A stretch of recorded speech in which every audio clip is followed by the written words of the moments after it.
چوتھے نمبر پر ہے والمؤلفۃ قلوبہم،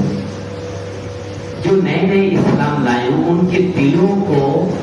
الفت دینے کے لیے، تاکہ وہ اسلام کی طرف راغب ہو، مزید راغب ہو اور اسلام میں پختہ ہو جائے۔ آپ نے دیکھا ہوگا کئی مرتبہ بعض لوگ آتے ہیں، اعلان کرتے ہیں ہم پہلے ہندو تھے، ہم عیسائی تھے، ہم فلاں تھے، ہم کافر تھے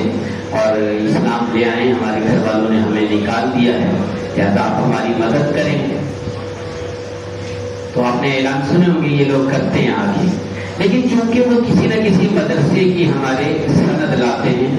اسلام قبول کی، اور ہمارے پاس اس سے بڑا ثبوت اور کوئی نہیں ہوتا، اس لیے اس سند کو دیکھ کے ہم اجازت بھی دیتے ہیں۔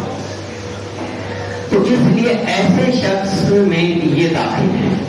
اگر یہ اسلام لائے ہیں، اسلام لانے کے بعد ان کے گھر والوں نے ان کو نکال دیا ہے،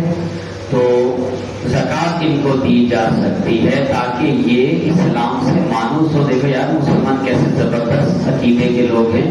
ان کے اندر کتنا خیر خواہی کا جذبہ ہے، خیر خواہی کا